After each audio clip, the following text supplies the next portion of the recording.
Hola, muy buenas. Hoy vamos a hablar sobre La Larga Noche, que posiblemente sea el spin-off de Juego de Tronos. ¡Vamos! Bien, como ya sabéis, George Martin se ha pronunciado públicamente, aparte de las informaciones que habían salido este fin de semana en Trend Weekly. Ya la HBO ha dado luz verde a un proyecto de spin-off, de serie sucesora, como le gusta decir a George Martin, de Juego de Tronos. Ese proyecto, dice Martin, que le gustaría que se llamara La Larga Noche, lo cual nos da una pista de por dónde van a ir los tiros. El comunicado oficial que ha sacado el HBO, que ha mandado a medios americanos, habla explícitamente de una historia ubicada en la Edad de los Héroes. Tendría lugar hace miles de años en el pasado. Se nos contaría pues la época más oscura de Poniente, historias del lejano Esos, ahora hablaremos un poco de las que podrían ser, de los Stark del pasado, diferentes familias, y nos dice que quizás esas cosas no son las que pensábamos que fueran. Bien, ¿qué información tenemos sobre estos temas? Bueno, en el mundo de Hilo y Fuego tenemos información sobre la edad de los héroes. No es una información excesivamente amplia, entre otras cosas porque una cosa clave de este proyecto es que no hay demasiado material canon. Es decir, Martin no tiene en su cabeza, nunca ha escrito ni se le ha ocurrido exactamente unos detalles muy específicos de qué ha pasado en esa época. Eso es bastante interesante. La de los héroes, para que nos ubiquemos nosotros, es principalmente antes de la llegada de los ándalos. Hay que tenerlo muy en cuenta. Ojo, los ándalos son los que traen el acero a Poniente, el hierro y el acero a Poniente. Son los quienes traen los castillos. Son quienes traen la fe de los siete, mismamente. Estamos hablando de un Poniente bastante primitivo. Si fueran más o menos fieles a la historia, no sería el Poniente que hemos visto en Juego de Tronos. Evidentemente no hay un desembarco del rey, tampoco hay un camino real, pero tampoco hay grandes castillos. No hay una Roca Casterly, no hay una Alto Jardín. Esos grandes castillos no existen hasta mucho más adelante en la historia, hasta que llegan los ándalos y traen nuevas tecnologías que vienen de esos. Entonces, es un Poniente muy primitivo. Si fueran, yo creo que totalmente fieles a las historias, al contexto histórico, yo creo en el que se basa Martin, estaremos hablando casi de una época anterior a la edad de bronce, o sea, antes de la llegada o sea, antes de Cristo, 500.000 años antes de Cristo, es decir, una época muy primitiva en la historia de los seres humanos, en la realidad. Yo creo que, como eso es un poco adecuado, poco atractivo a primera vista, yo creo que harán algo un poco rollo vikingos, rollo vikings, en tanto en cuanto es una edad media, pero una edad media poco avanzada, no es una edad media de catedrales, de grandes castillos increíbles. No vamos a ver una París como la París de la serie Vikings, sino va a ser pues una cosa más rural, más sencilla, alguna fortificación, alguna empalizada, construcciones habría, pero si eh, lo quisiera adaptar debería ser algo de ese estilo. Y ya digo, y aún así ya no creo que fuera del todo fiel a la idea que tiene Martin de entonces. Pero bueno, como he dicho, Martin ha escrito muy poco del tema y yo creo que le va a dejar una enorme libertad creativa a la responsable de este proyecto, que es Jane Goldman. Jane Goldman, importante. Es una guionista que es famosa por adaptaciones de principalmente cómics. Kingsman, X-Men, Kick-Ass. La cosa es que cuando hizo esos guiones los hizo siempre junto al mismo director. Y este director, que es el director de Kingsman, no sabemos nunca hasta qué punto, cuando hablamos de cine, qué parte del guion es responsabilidad pura del guionista y qué cosas son instrucciones del director. Entonces, evidentemente, ya tiene su mérito, para bien y para mal. Kingsman está bien. Las películas de X-Men, primera clase, por ejemplo, no es que esté precisamente bien. Días del futuro pasado, bueno, ahí estamos. Entonces, estamos ahí, ¿no? Entonces Jane Goldman no es un hombre que a priori nos entusiasme. Nos gusta porque es una mujer, nos gusta porque va a dar una visión diferente, nos gusta porque la tía es friki, o sea, la tía lee cómics, ve Juego de Tronos, ahorra su cuenta de Twitter, pero si la antigua, la tía es de nuestro rollo. Pero es una tía peculiar eso en tanto en cuanto no tiene una gran experiencia. Evidentemente, Benioff y Weiss venían de una experiencia entre nula, uno de ellos, y el otro había hecho el guión de Troya, que fue bastante trágico, ¿no? Entonces, al HBO yo creo que tampoco le importa esa experiencia previa si cree que es alguien que puede tratar bien el material. En este caso, Jane Goldman, ya lo ha dicho Martin, pues ha estado hablando con ella en el pasado. Ella misma acudió a Santa Fe para hablar con Martin sobre este proyecto. Y el piloto, insisto, escrito por Jim Goldman. Martin solo la ha asesorado, ha hablado con ella, le ha respondido correos, ha estado con ella en Santa Fe varios días. Pero el piloto original, Martin lo ha dejado muy claro, es obra de Jane Goldman. Y ella será la que responsable de que este proyecto salga adelante o no. Martin solo actúa como consejero, respondiendo dudas, pero Martin está muy centrado con Vientos de Invierno. Es interesante porque Martin menciona explícitamente que a él le encantaría estar escribiendo estas cosas y escribir el piloto de la serie, pero que él está con Vientos de Invierno y que, lo siento, pero él está a sus obligaciones, ¿no? Entonces ya digo, Jane Goldman, como digo, historia un poco curioso, a priori tenemos que aplaudirlo. Yo recuerdo cuando hicimos en los terrenos como unas predicciones de qué podían ser estas series sucesoras de Juego de Tronos, hace ya bastante tiempo, en función de quiénes eran los directores de los guionistas que se habían publicado, que iban a ser responsables de cada uno de ellos, pues en el caso de Jane Goldman, vamos, el artículo es una cosa que es un tipo en Reddit, pero que parecía bastante útil. Y el tipo hablaba de que siempre había escrito historias como muy fantásticas, muy de magia, de personajes un poco superheroicos también, por lo que he comentado antes. Entonces, la persona está interesante. Ya ponía como una de las opciones La Larga Noche y los otros. Es decir, ya el tipo este acertó con su pronóstico, pero él lo que decía, eso es una opción, pero él lo que veía como más probable para Jake Goldman sería la joven Melisandre, ¿no? O sea, una historia de la infancia de Melisandre estando en Asai, siendo una esclava, vendida, de Volantis a Asai, lo que pasaría por ahí. Evidentemente no ha sucedido así, es La Larga Noche, pero que ya nos daba una idea de que esta es una tía a la que le mola la magia. Y insisto, el que puso esa teoría, pongo el artículo debajo, en que preveía posibles escenarios de guiones de estos series sucesoras de Juego de Tronos, qué ideas tendrían, qué temas tratarían. Ponía como una de las opciones de Jane Goldman La Larga Noche, o sea que el tipo lo tenía buen ojo al menos. Bien, La Larga Noche, la de los héroes. Bueno, Jago, insisto, en el comentario del Mundo de Hielo y Fuego nos da información sobre eso. A grandes rasgos de lo que pasa en Poniente antes de que pasen los Ándalos, e incluso, con ese nombre de La Larga Noche, sería incluso antes de la llegada de los otros o contaría la llegada de los otros. Y eso es muy interesante porque nosotros tenemos las ideas de los otros en Poniente, de cómo al final hay una, puedo decir así, como una especie de última alianza entre hombres, entre hijos del bosque, entre gigantes, para luchar con los otros, que la serie ya nos ha dicho que los otros es una creación de los hijos del bosque. El canon de la serie no es el de los libros, pero yo creo que lo he comentado más veces, de que los otros fueran una creación de los hijos del bosque para luchar contra los primeros hombres, una teoría que llevaba ya años en el fandom, que yo recuerdo que me la contó Linda Thompson un día en Barcelona, en una cena, que estuvo guay, con los de Gigamesh, entonces, para la presentación del Mundo de Hielo y Fuego, y que yo no he habido la verdad hasta entonces me parece una teoría bastante guay, me parecía bastante martinesca en tanto en cuanto pues un poco la creación que se vuelve contra el creador y cómo pues nuestras acciones tienen consecuencias y demás, bla bla bla, bastante guay. Y eso evidentemente se confirmó en la serie, ¿no? Cuando convierten a ese primer hombre, no sabemos si es un Stark, en el Rey de la Noche y por tanto primer otro líder de los otros, ¿no? Nosotros sabemos que eso es La Larga Noche en Poniente. Lo que es muy interesante es porque este como esbozo, como este material promocional que nos han dicho, información, nos hablan también de esos, ¿no? De historias del lejano esos. No sabemos si hay dragones, pero lo que también tengo claro es que la serie va a contar la llegada de los otros también a esos, porque es una cosa que en el Mundo Hielo y Fuego podemos ver, y incluso en las tierras del mundo, en la The Last of Ice Sapphire, el libro de mapas, podemos un poco, tenemos ya las primeras pistas del tema, y en el Mundo Hielo y Fuego es cuando ya se nos muestra en plan grande. El tema de los 5 fuertes y el lejano esos, según se nos dice en el Mundo Hielo y Fuego, esos 5 fuertes son el espejo del muro en esos. Tenemos el muro en el norte de esos, en el norte poniente, tenemos los 5 fuertes en el lejano esos. Y igual que en el norte tenemos la lucha de la lucha contra los otros y cómo fueron derrotados y construyeron luego el muro, tenemos toda la historia en esos de Azor Ahai, del príncipe que fue prometido, el hombre que derrotó a la oscuridad. Es decir, esa historia tiene un espejo en esos.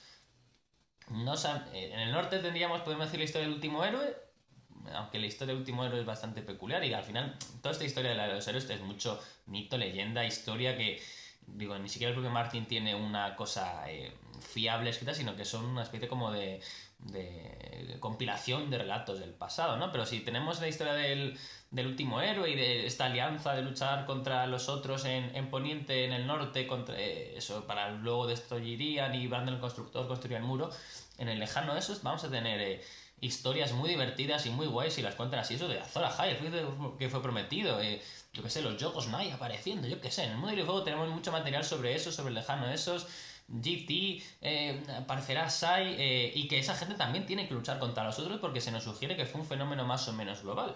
Lo cual también nos hace plantearnos en Canción de Hielo y Fuego, ahora mismo en los sucesos que están pasando ahora en Canción de Hielo y Fuego, está pasando lo mismo en el Lejano Esos y ha habido un resurgimiento de los otros también en el Lejano Esos. Como Martin ha dicho Canción del Fuego va a tratar solamente sobre la historia de Poniente, pues seguramente no lo sabremos, salvo algún apéndice igual o alguna información rara al final de las novelas, pero no lo sabemos, pero es bastante chulo. ¿Por qué he elegido este proyecto la HBO? Lo primero, porque el HBO ha visto que el tema de luchar contra los otros y tal, que ha sido en las últimas temporadas de Juego de Tronos, ha tenido eso como protagonista, ha gustado bastante. Eso les da un pues material para drama, terror, acción que el HBO le gusta mucho y que además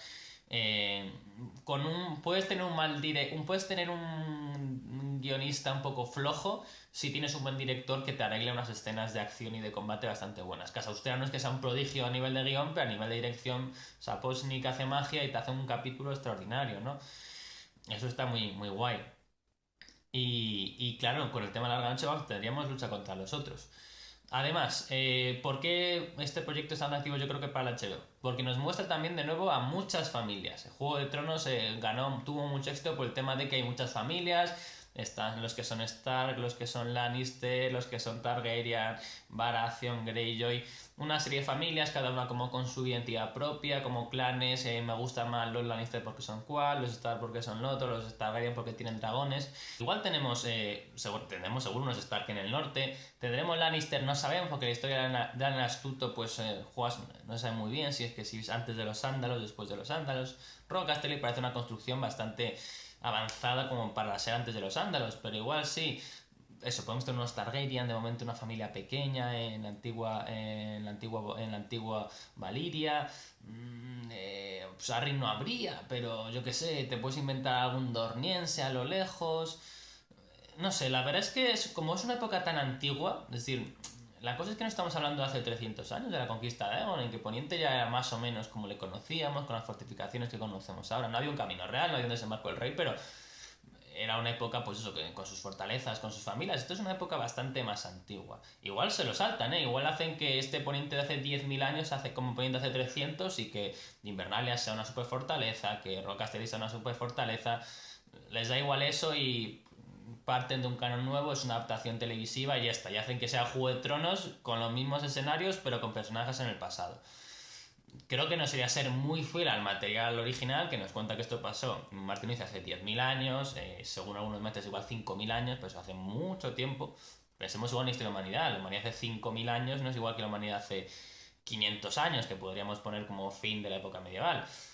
Pero bueno, es una adaptación y ya digo que al final tienes que crear un producto que sea atractivo para el espectador y insisto, Martin de esto ha escrito muy poco. El mundo y el fuego, si releéis las páginas de la de los héroes, son bastante vagas. Green Mano Verde de este tipo existió, no existió. Ese tipo que hacía, solo tener muchos hijos. ¿Y qué historia hay detrás de eso, no? Y los Stark que están pegándose con los Bolton de hace miles de años, sí, eso puede ser ahí un conflicto chulo, ¿no? Te puedes crear un personaje Bolton que sea una pasada y un Stark que es una pasada. El resto de Poniente, el sur de Poniente, que es más ándalo, sería demasiado distinto. Bueno, las astutos dicen que igual fue antes de los Ándalos, pero no sé. Realmente, yo creo que es bueno que Jane Goldman tenga esta libertad enorme de elección, de que no haya tanto material al que tenga que fijarse, sino que ella tenga libertad creativa. Por supuesto, se ha aprobado un piloto. No hay ninguna garantía de que esto luego sea una serie que primero ese piloto se apruebe por pantalla y luego se convierte en una serie. Solamente el piloto se va a rodar. Ya está. Y en los próximos meses tendremos más detalles sobre el director de ese piloto, sobre los actores elegidos para participar en ese piloto. Pero a día de hoy la única confirmación es la HBO. Ha dado luz ver este proyecto, Entertainment Weekly y HBO difunde de qué va el proyecto, La larga noche, la de los héroes. Se va a poner en marcha, pero no hay ninguna garantía de que esto sea una serie al final. Estaremos atentos, desde luego, ¿no? Ya digo, es un proyecto que a mí primero me sorprende, porque no, yo creo que casi nadie habías planteado, yo al menos no imaginaba como posible spin-off, la edad de los héroes, ¿no? Proyectos que más nos llamaban la atención a primera vista, pues teníamos la Danza de los Dragones, evidentemente, Rebelión del Fuego Oscuro, que lo pueden hacer un poco con Dankieg, tiene la conquista de Aegon, es decir, además tienes tres historias Targaryen que para promocionar Fuego y Sangre, pues evidentemente sería muy interesante. Puedes tener la conquista ándala, puedes meter la historia de Nimeria y los 9.000 barcos y su llegada luego a Dorne, pues puedes contar historias del lejano Esos con Asai. La verdad es que eso, yo creo que aparece en este spin-off, pero la verdad es que no, el tema de la larga noche y de los héroes, como es tan antiguo y como he dicho, si fuera una adaptación más o menos fiel, sería una época muy, muy, muy antigua, sería casi la de bronce del ser humano. No se me había ocurrido. Yo creo que va a estar guay, o sea, puede quedar muy guay. Jane Goldman, como digo, no es una actriz tampoco, una guionista tampoco que nos entusiasme, pero que sí que le mola este rollo y que creo que lo puede hacer bien con el asesoramiento de Martin, pero teniendo ya mucha libertad, porque como he dicho, la historia en este contexto le da también muchos márgenes para inventarse. Es que no hay personajes, es que no sabemos cómo se llamaba el Stark que luchó contra el Rey de la Noche de manera segura y, bueno, no viene el Rey de la Noche, claro, el Rey de la Noche es posterior. El Stark que luchó contra los otros, el Stark que salió con los Hijos del Bosque, el Stark que salió con los Gigantes, el Bolton que igual le traicionó y el Karstark que igual ni existía, pero apareció un Cerwyn e hizo tal. Y no sabemos nada de este Azor Ahai, de eso. Igual es una figura inventada, igual eran dos personajes que luego se convirtió en uno solo, igual era una mujer, no tenemos ni idea. O sea, tiene ahí Jane Goldman una libertad creativa maravillosa para inventarse cosas y para hacer cosas bastante guays. Y además es una serie que como es un periodo largo de tiempo, puede expandirse mucho. Igual si la larga noche termina con la construcción del muro, por ejemplo, pongamos primera temporada. Luch consiste en acabar con nosotros, sea la larga noche la primera temporada. Imagínate que haces una segunda o tercera temporada en que cuentes años más tarde la historia del Rey de la Noche, que es un comandante, que traiciona a la guardia, que se casa con una otra. Es decir, puedes seguir jugando con esa época histórica de hace mucho tiempo, antes de la llegada de los ándalos. Puedes meter incluso la llegada de los ándalos como una de las últimas temporadas o como fin de la serie. Tienes ahí mucho margen, es algo que pasa hace mucho tiempo, mucho antes, miles, miles y miles de años antes de que llegara nuestra guerra poniente. Es bastante guay. Hay que estar contento, yo creo que se va a molar mucho y de verdad tengo ganas de ver qué hacen porque es una apuesta arriesgada, es original, hay que aplaudir a HBO por no hacer algo que esperábamos, hay que aplaudir también la elección de Jane Coleman por representatividad, porque es una chica friki, aunque ya digo que no, aunque no tenga las mejores credenciales del mundo, pero hay que aplaudir una apuesta por ella, por una cosa que va a ser tan fantástica de no va a ser política. Yo siempre aplaudo que las series apuesten por la fantasía, que no es un género que hasta ahora el Patito Feo era para literatura menor o para frikis o como la ciencia ficción, ¿no? Entonces cualquier apuesta por algo fantástico siempre es digno de aplauso para mí. Y ya digo, veremos en un futuro, yo creo que a esto le queda tiempo. Como mínimo, se estrenaría en 2020, como mínimo. Puede que incluso más, puede que ni siquiera nunca se estrene, pero desde luego estaremos atentos. Y nada más, muchísimas gracias como siempre por ver los vídeos, por compartir los vídeos, muchísimas gracias por suscribiros al canal, hay ya un montón de suscriptores, muchísimas gracias a los que dais a la campanita esa para que te avisen cuando salen los vídeos. Mil gracias por los comentarios, ha habido en el último vídeo bastantes comentarios sobre el tema de Fuego y Sangre, que si la traducción, que si qué va a pasar con las fechas, que si Vientos de Invierno, bueno, ya veremos, ¿no? Fuego y Sangre, ya lo estoy comentando en Twitter varios días, Fuego y Sangre se va a publicar en español, esto es ya el Vox Populi al final, una editorial española, a la cual no puedo decir el nombre, lo va a publicar en español, se sabe desde hace una semana ya. Pero bueno, están esperando supongo a que lo anuncien de manera definitiva. Lo del glosario va a ser interesante. No puedo decir, ¿verdad? No puedo decir nada más. Pero el tema del glosario que van a utilizar para Fuego y Sangre en español va a ser interesante. Y joder, me estoy riendo un montón. Insisto, mil gracias como siempre por compartirlos, por ver los vídeos. Nos vemos próximamente. Mil gracias por todo. Adiós.